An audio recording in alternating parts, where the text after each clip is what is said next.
A lo largo de la historia han bajado del cielo trayendo sabiduría y tecnología superiores, o eso dicen. Hemos grabado sus naves en vídeo muchas veces, aunque no acabamos de convencernos.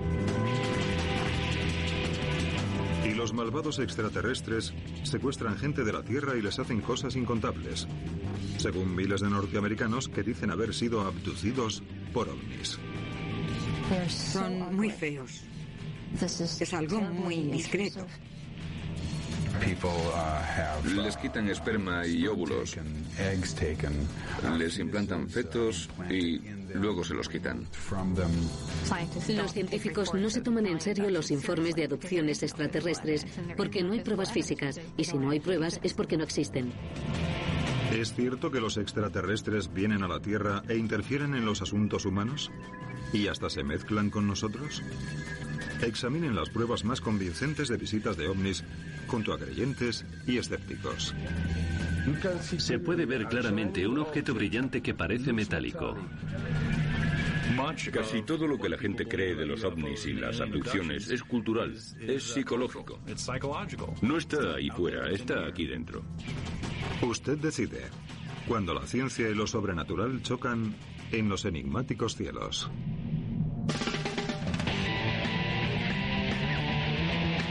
Revelaciones. Los ovni.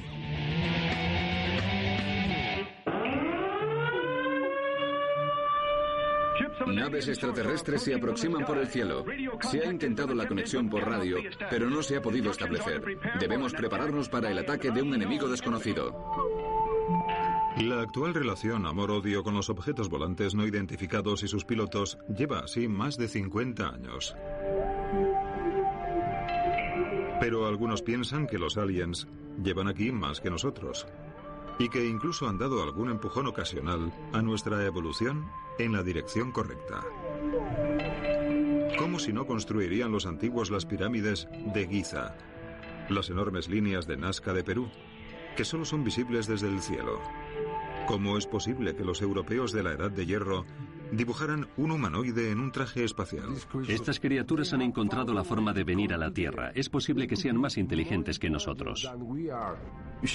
Claro, es posible que los extraterrestres vinieran a ayudar a los egipcios a hacer las pirámides, pero el problema es que no hay pruebas.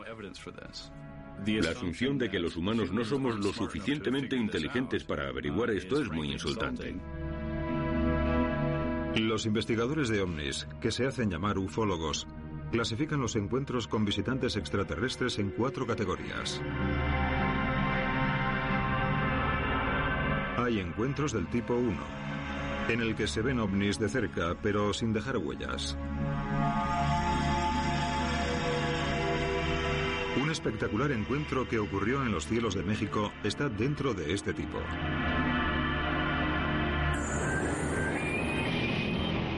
Atardecer del 5 de marzo de 2004. Un avión de vigilancia militar mexicano en misión rutinaria de busca de traficantes de droga graba una secuencia de objetos sin identificar llegando a los 11.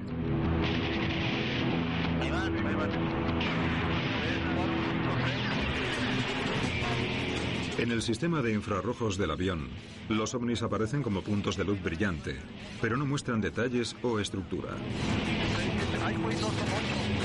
Los pilotos buscan desesperados en el cielo lo que al parecer vuela a su lado, pero no ven nada. Solo tienen la señal de infrarrojos de algo muy caliente. Los controladores aéreos dicen que no ven nada en sus radares. Al final, el avión aterriza sin que el personal, los controladores o los militares sepan qué ha pasado.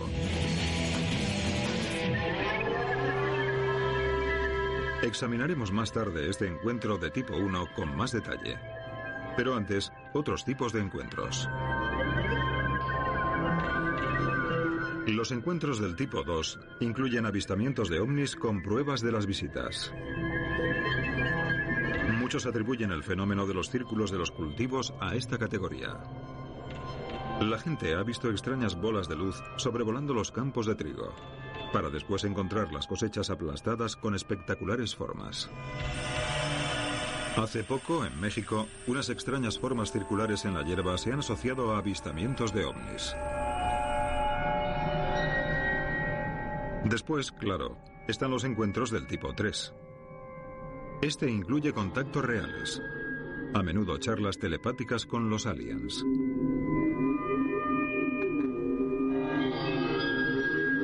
Al final de la lista están los que han tenido encuentros del tipo 4, también llamados abducciones. Cuando volví en mí, estaba sobre una mesa. Desde el principio, a Hollywood le gustó la idea de hombres de ojos grandes venidos de otras galaxias que nos hacen cosas horribles. Pero para aquellos que creen que han pasado por ello, es terrorífico. Son muy feos y asquerosos. A veces me gustaría poder pensar, vaya, es un sueño, no está pasando. Pero está pasando.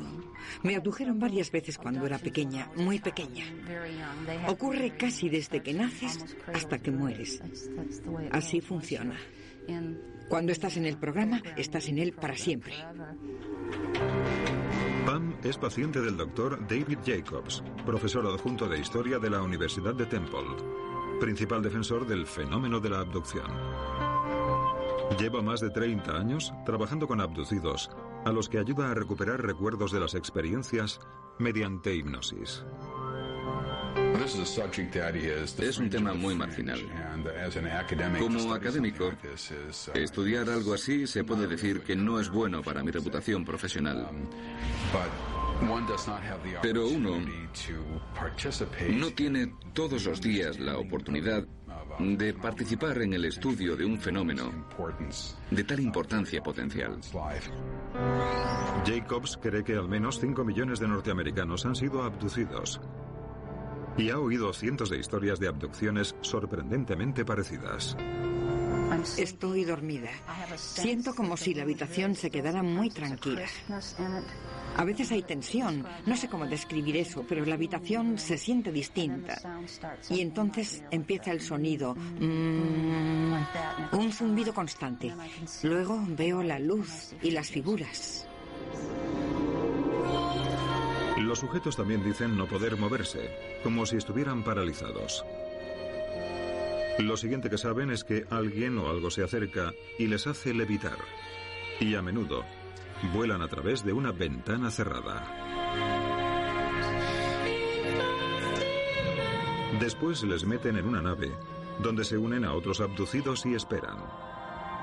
Lo que ocurre después es espeluznante. Pero antes de oír el resto de la historia espantosa de Pam, debemos prevenir a aquellos que crean haber sido abducidos y vayan a buscar un médico que use hipnosis, imagen guiada, etc., para recordar cosas de tal evento. Tengan cuidado con lo que recuerdan. Es peligroso. Muchas veces gritan, lloran, se revuelcan en el suelo. Lo que surge de las sesiones de hipnosis es muy real para ellos. La doctora Susan Clancy, psicóloga y experta en memoria, lleva 6 años estudiando con abducidos. Ella cree que los recuerdos de las abducciones no se recuperan con terapia, sino que se crean allí. Todos los abducidos con los que trabajo empezaron a recordar a partir de las sesiones de hipnosis o de imagen guiada. No sé de nadie que recuerde de haber sido abducido espontáneamente. Los abducidos suelen ser personas racionales y cuerdas, y son muy conscientes de que sus historias parecen fantásticas. Pero replican: ¿por qué nadie querría recordar algo tan doloroso? Haremos un viaje por la psique humana para responder a esta pregunta y para encontrar respuestas biológicas increíbles. También examinaremos la grabación de infrarrojos de las Fuerzas Aéreas Mexicanas para ver si hay una respuesta más realista.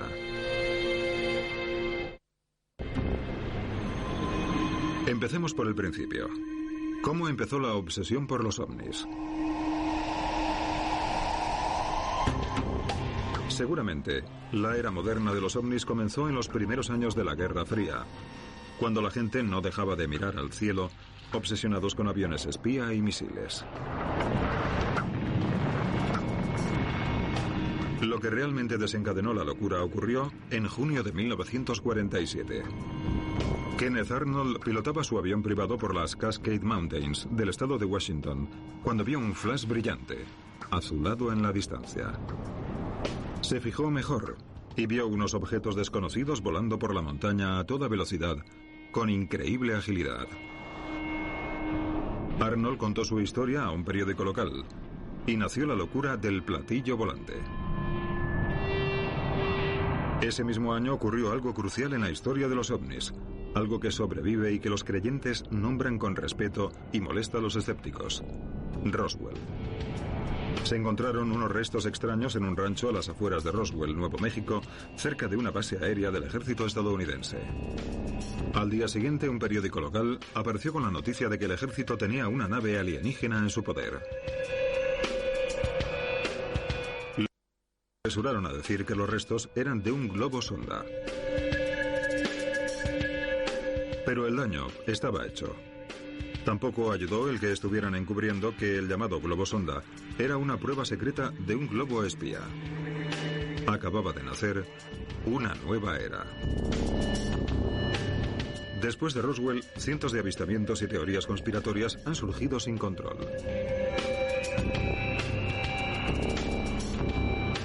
Y luego están las fotos y los vídeos, algunos no tan convincentes como otros.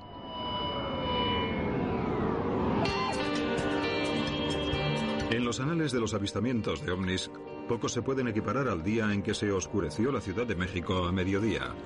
Y no una, sino docenas de personas grabaron algo extrañísimo. 11 de julio de 1991. Un eclipse total de sol empieza a oscurecer los cielos de Ciudad de México. Cientos de personas apuntan sus cámaras al cielo para grabar el evento.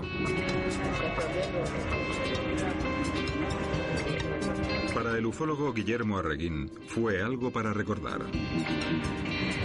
Totalmente se iba a ir la... Subí al tejado para grabar el hecho. Entonces vi una luz brillante en el cielo y enfoqué hacia ella. Creo que lo que grabé fue un ovni, no un planeta o una estrella. Arreguín no estaba solo cuando lo grabó.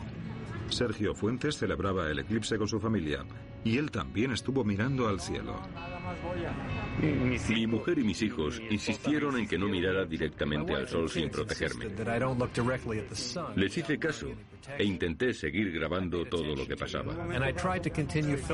Seguí sujetando la cámara, asegurándome de que la cámara apuntaba al sol. Más tarde, cuando Fuente comprobó la cinta, se sorprendió de que había grabado un ovni. Se estuvo informando durante varios días del avistamiento del ovni, provocando un frenesí mediático.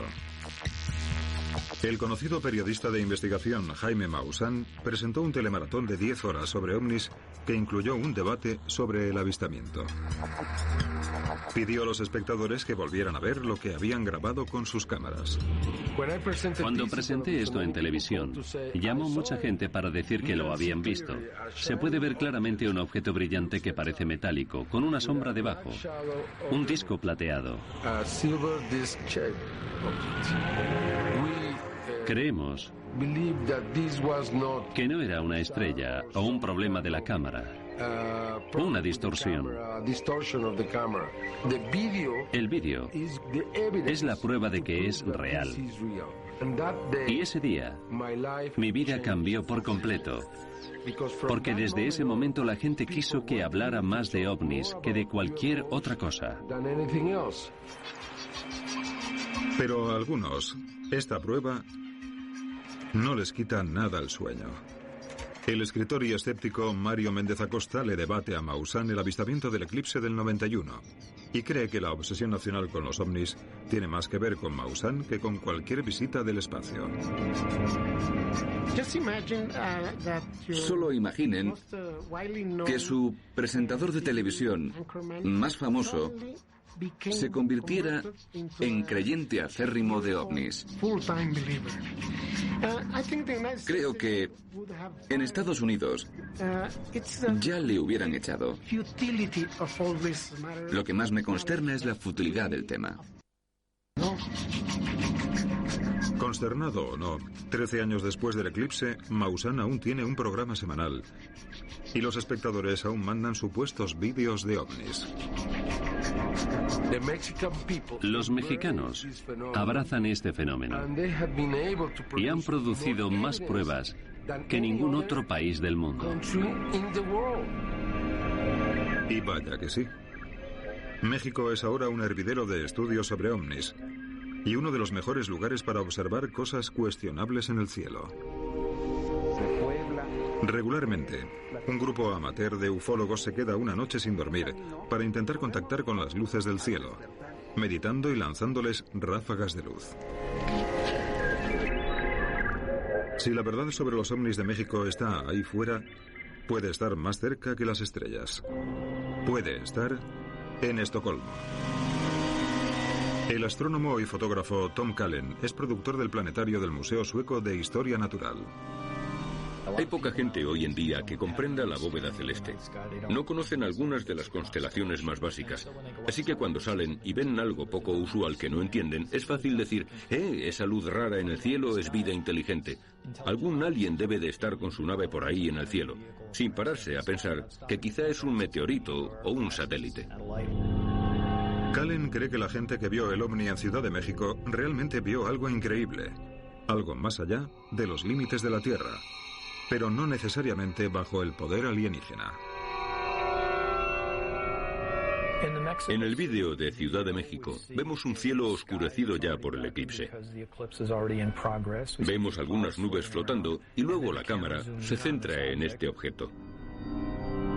Usando un programa de ordenador disponible en el mercado que permite observar el cielo de un día determinado en un punto terrestre determinado, Tom recrea lo que ocurrió en el cielo de México aquel día. Aquí está el sol a punto de ser eclipsado. Lo que voy a hacer es que voy a aplicar el programa a 30 veces la velocidad normal para poder ver lo que pasó durante el eclipse. Cuando el ordenador simula la luna pasando delante del sol, el cielo se oscurece y algunos cuerpos celestes destacan. En el mismo punto en que se grabó el ovni, aparece un objeto especialmente brillante. Y aquí podemos ver perfectamente el planeta Venus, que es lo que estoy casi seguro que la gente de México grabó. Venus, el segundo planeta más cercano al Sol y lo más brillante del cielo después del Sol y la Luna. Pero, ¿por qué Venus se parece tanto a un ovni borroso? Tom cree que la misma cámara, al intentar enfocar un objeto tan brillante y distante, crea un efecto tridimensional. Aquí está Venus. Se parece mucho a la imagen aumentada del planeta. Tenemos un zoom exagerado aquí. Esto lo hemos frenado bastante para poder ver los efectos al mover la cámara. Esta línea oscura que vemos no es la sombra de nada en particular, sino un efecto de la cámara. Esto hace que un objeto celeste normal y corriente parezca misterioso. Pero no tan deprisa. Los objetos celestes corrientes no pueden ser responsables de todos los avistamientos de México. Tomemos, por ejemplo, este objeto visto flotando cerca de un volcán activo, el Popocatépetl. Está claro que no es ni un planeta ni una estrella, y no se comporta como un avión. El objeto lo grabó en vídeo el arquitecto Mario Ramírez, que vive en la falda del volcán. Como muchos por aquí, cree que la actividad volcánica atrae a los ovnis a México. Dice haber visto a una flota entera volar dentro del cráter en 1988. Empecé a investigar esto porque vi una nave muy grande, como de 300 metros de diámetro. Tenía muchas luces y ventanas. Giraba en el centro y luego se acercó al volcán. Les he visto entrar y salir en grupos de 30 a velocidades increíbles y salir al espacio. Viven en el centro del volcán.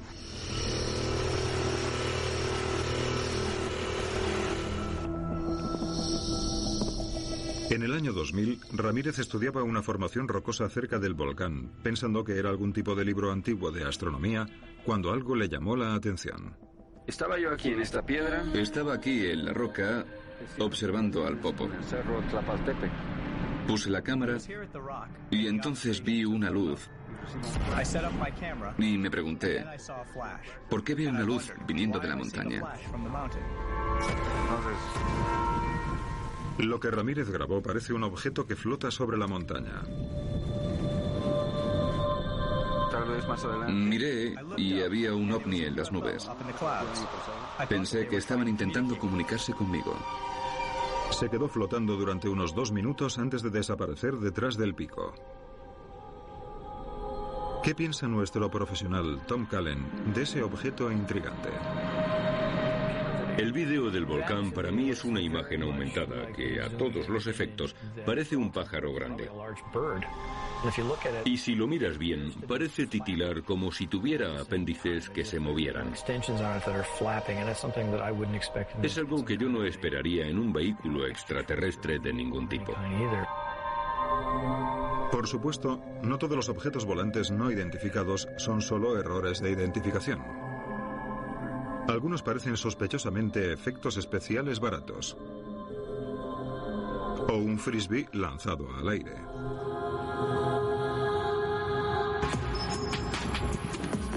Pero ya vale de vídeos. ¿Qué pasa con los encuentros de tipo 2? Esos casos en los que los ovnis dejan pruebas físicas. Observaremos las huellas de un supuesto ovni y nos preguntaremos, ¿qué puede haberlas dejado? En septiembre de 2004 aparecieron unos anillos en una porción pequeña y aislada de tierra cerca de Guadalajara. El propietario llamó al arquitecto y ufólogo Daniel Domínguez y a su equipo para que investigaran.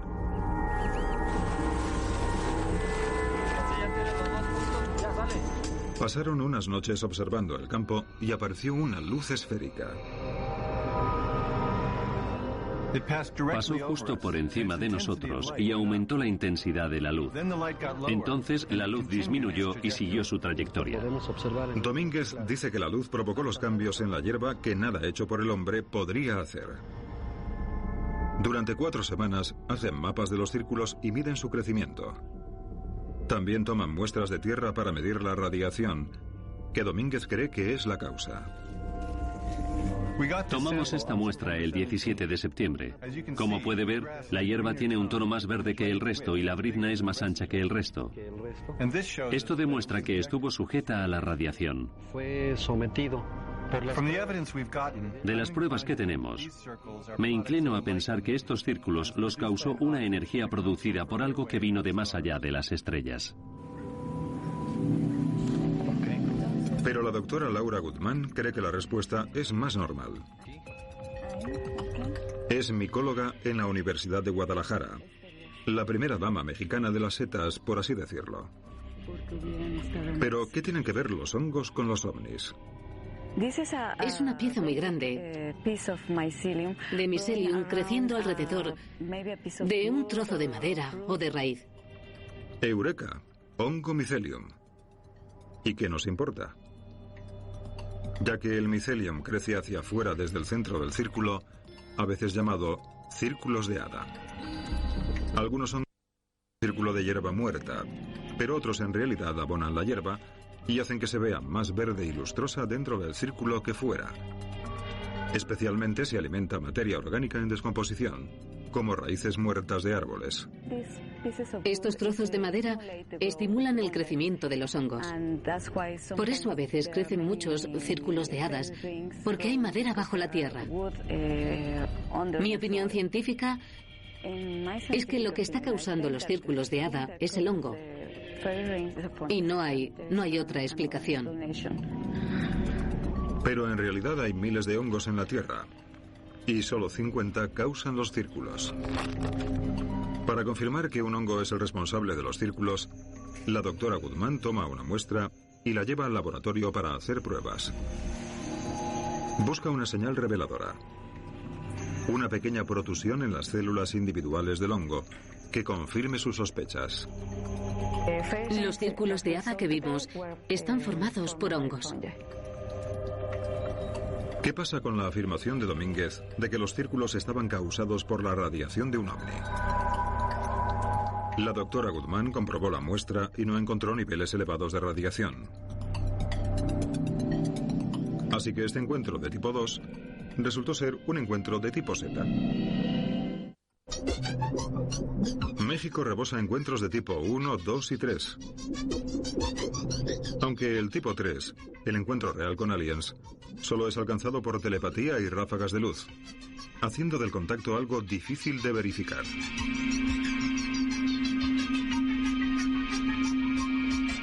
Curiosamente, casi nadie en México ha dicho haber sido abducido por extraterrestres. Esto contrasta con sus vecinos del norte. De acuerdo con unas encuestas, millones de norteamericanos han sido abducidos y pinchados, sondados y hasta embarazados. ¿Por qué esta división al norte y sur del Río Grande? Este tipo de cosas va unido a la cultura. Seguramente si los alienígenas estuvieran abduciendo gente, no solo lo harían con norteamericanos, sino también con mexicanos, brasileños o portugueses. Sería la persona más feliz del mundo si alguien me dijera que no está pasando de verdad. Es una especie de quién sabe qué. Y me alegraría. Pero por desgracia llevo en esto mucho tiempo.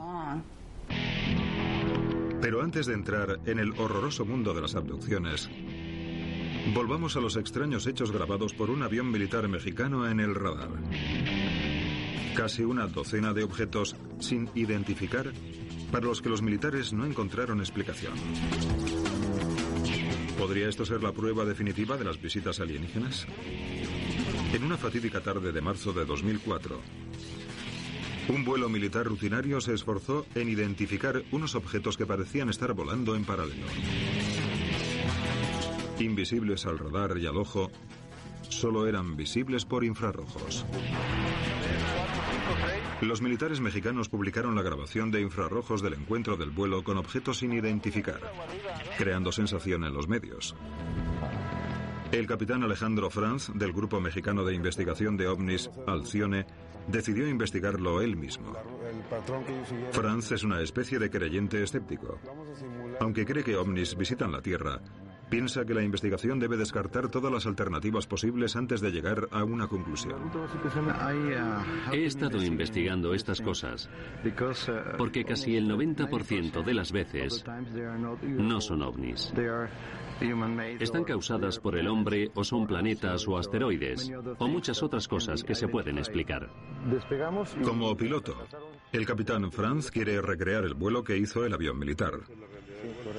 Después, en el punto en que se encontraron con el ovni, llevar el avión directamente hacia allí, porque cree que los objetos pueden seguir allí. El avión despega de Villahermosa, sube hasta los 11.000 pies y se dirige al este. Estamos ahora a la misma altitud a la que estaba el avión.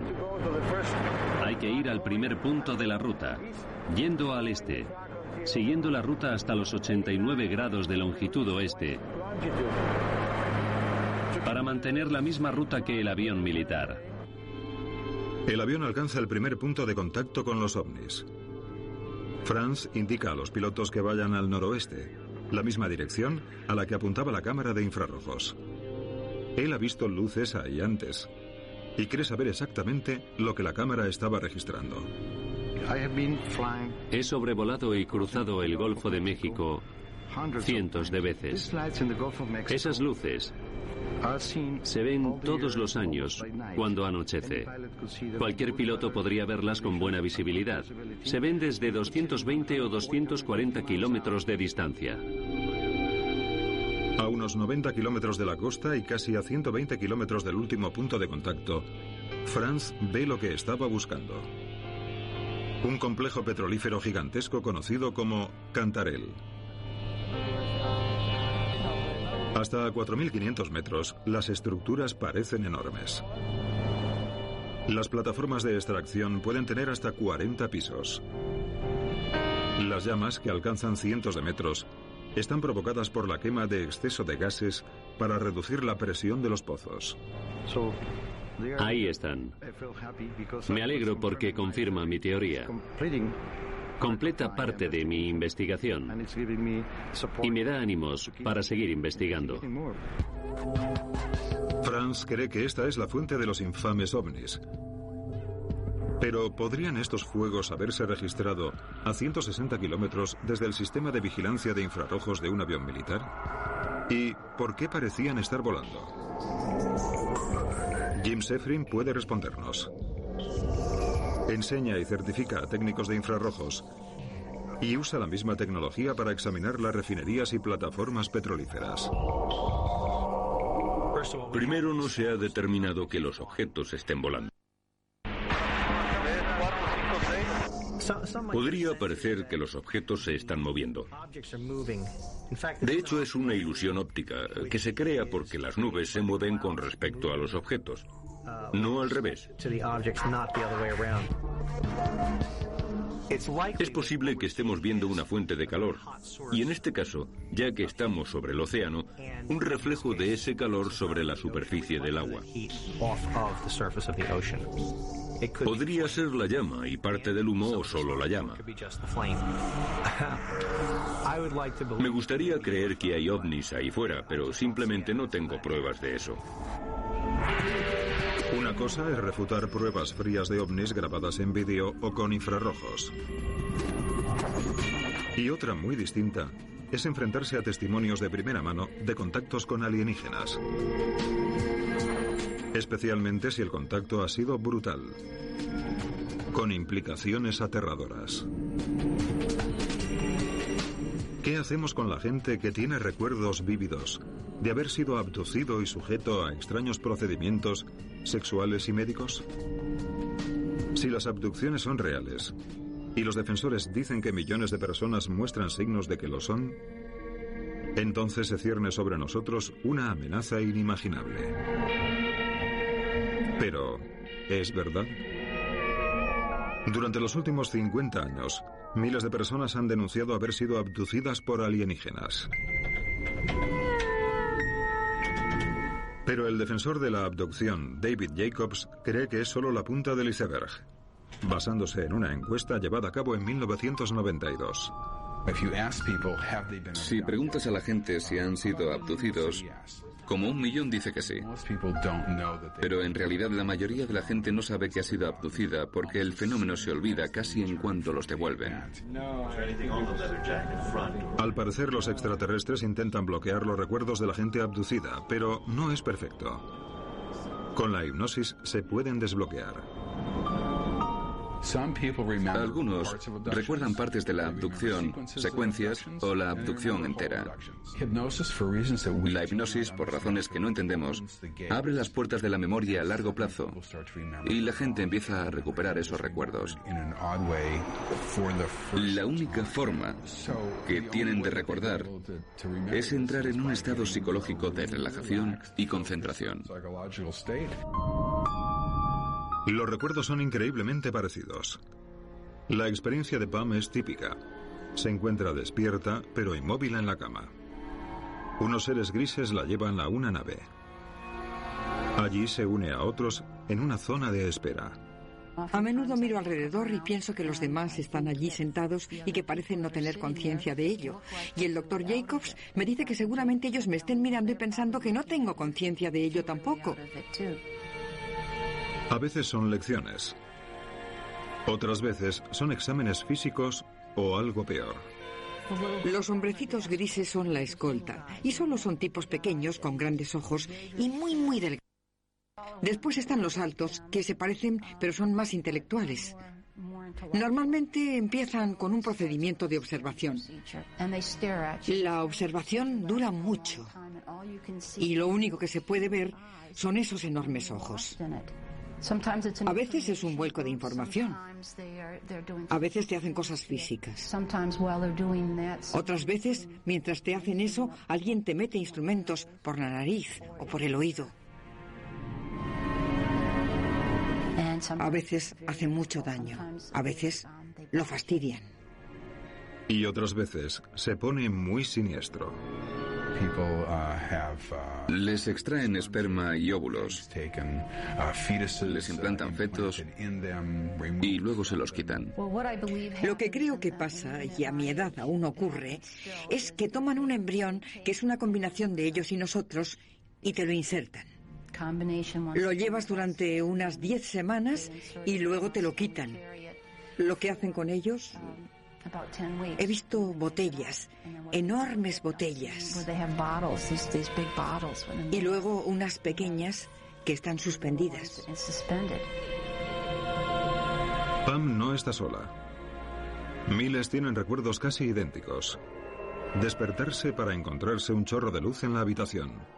Sentimiento de parálisis y horror. Hombrecitos grises que hacen levitar a las personas y las transportan a una sala de examinación, donde otro alien más alto hace el examen. ¿Cómo es posible que tanta gente que no se conoce cuente la misma historia y detalles?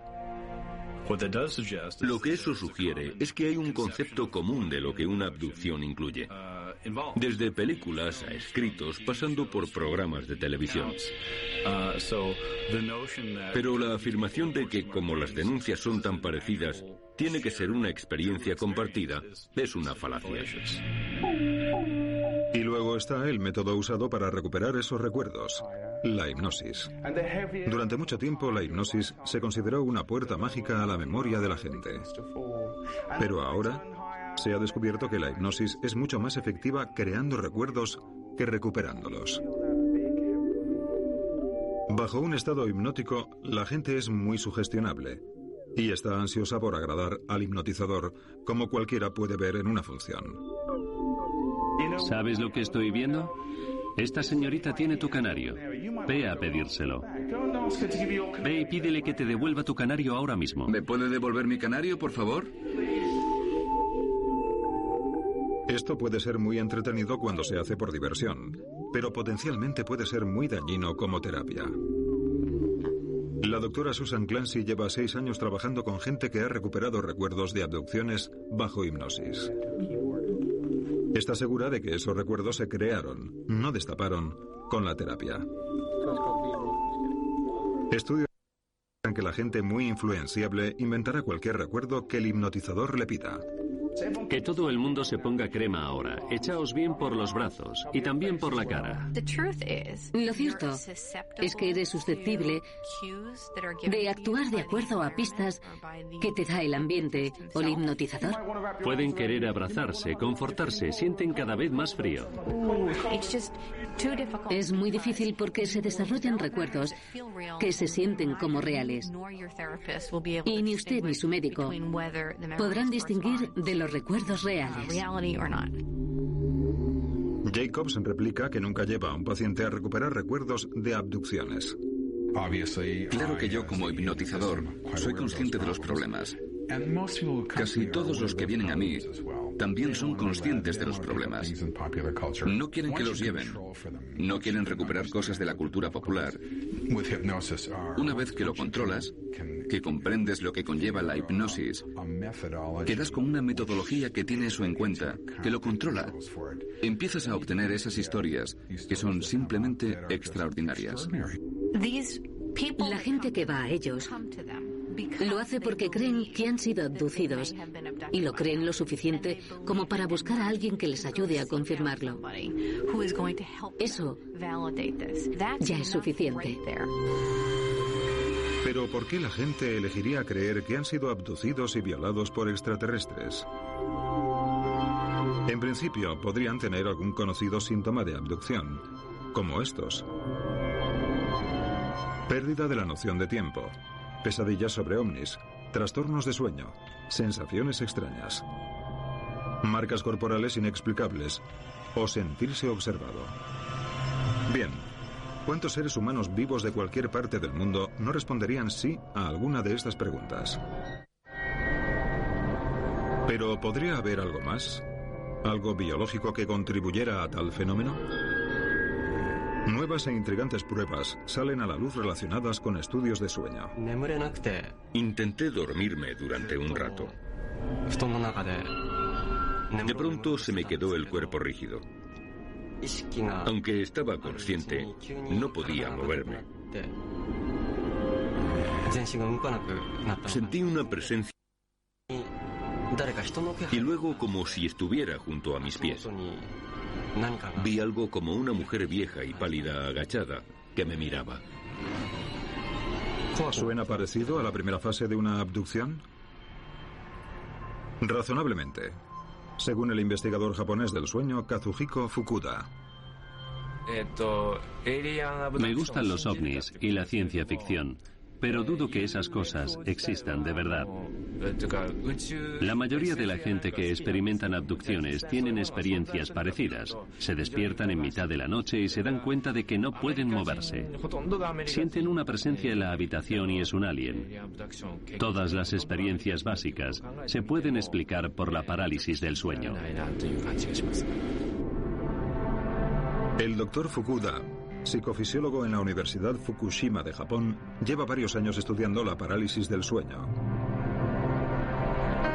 Aquí se conoce como kanashibari, o unido al metal, referido a la aterradora sensación de inmovilidad que provoca la parálisis del sueño. La parálisis del sueño ocurre en la fase REM o de movimiento rápido de ojos. Como soñamos durante la fase REM, el cerebro desconecta temporalmente la capacidad de movimiento para que no nos hagamos daño si tenemos sueños muy vívidos. Es un mecanismo muy ingenioso, pero si no se reconecta cuando sales del sueño, te despiertas y te sientes paralizado.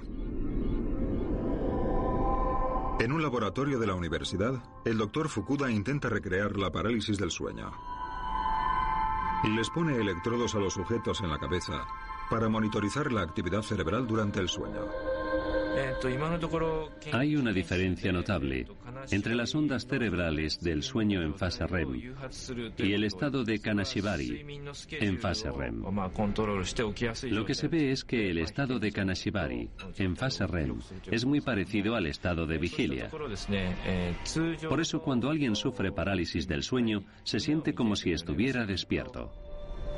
Cuando el sujeto alcanza la fase REM adecuada, entre la vigilia y el sueño profundo, el doctor Fukuda les despierta. Después les pregunta cómo se sentían en ese momento. Muchos dicen que estaban soñando, y lo que cuentan concuerda con la parálisis del sueño. No podía mover las manos. Me sentía como paralizada. Algunos tienen alucinaciones. Sienten, por ejemplo, un peso sobre el pecho o sobre el estómago. Y cuando abren los ojos tienen algo o alguien sentado encima o de pie. Algunos oyen cosas raras y sienten que su cuerpo flota. La doctora Clancy encuentra esclarecedores los hallazgos del doctor Fukuda. En sus 6 años de estudio con abducidos, todos los sujetos desarrollaron sus recuerdos después de describir episodios que concuerdan con la parálisis del sueño kanashibari. Te despiertas en mitad de la noche y no te puedes mover. Estás paralizado, pero puedes ver y oír cosas. La gente dice haber visto sombras en la habitación o sentir cómo levitaban. Así que tienes la percepción de estar despierto, pero aún estás dormido y quizá ves las cosas que estabas viendo en tus sueños. Como dicen los doctores Clancy y Fukuda, las interpretaciones dadas a la parálisis del sueño reflejan la cultura en que ocurre. El kanashibari está muy aceptado en Japón. En el siglo XVIII, los británicos temían al demonio incubo que atacaba a las mujeres cuando dormían, incapaces de moverse. En Newfoundland, la enfermedad se llama vieja bruja y toma la forma de tal mujer sentada sobre el pecho del durmiente. En China se ha conocido durante siglos como la opresión fantasma. En Zanzíbar se llama Popobawa, un duende ciclópeo volador. En la cultura norteamericana actual rebosante de ovnis, quizás sea natural que se interprete la parálisis del sueño como una abducción. Pero la pregunta sigue ahí. ¿Qué podría ganar nadie con creer en algo tan aterrador? En que los aliens les han abducido y violado. De lo que no se habla casi nunca es sobre los beneficios, que hay algo más grande que nosotros, tecnológicamente superior ahí fuera. Eso le da a la gente una nueva visión del mundo en que vivimos. Y es un enorme beneficio que no creo que haya sido contemplado por los investigadores de abducciones. Creo que están ciegos a los beneficios potenciales de estas experiencias. Los encuentros en todas sus formas parecen invadirnos cada vez con mayor frecuencia. Pero, ¿significa eso que sean genuinos? Si los aliens quisieran ser vistos, ¿por qué no aterrizar delante de la Casa Blanca o el Vaticano? Si no quieren que sepamos que están ahí, ¿no usarían su tecnología para esconderse? ¿No serían sus bloques más efectivos ante nuestra primitiva hipnosis? Entonces, ¿cómo puede estar equivocada tanta gente? Hay una meta en este programa. Y dicen que es una reintegración en la sociedad. No necesariamente de los hombrecitos grises, pero sí de esos híbridos que parecen humanos. ¿Qué pasa si esas criaturas son reales? ¿Qué pasa si esos vídeos nos dicen que están vigilando nuestro planeta? ¿Ven? Tienen que intentar abrir su mente. La asombrosa falta de pruebas me dice que lo que cree la gente sobre ovnis y abducciones es cultural, es psicológico. No está ahí fuera. Está aquí dentro. Es hora de que decidan ustedes. Pero no se olviden de un consejo que la historia de la civilización nos ha dejado. No se compliquen. Donde las explicaciones realistas bastan, ¿por qué recurrir a unas fantásticas?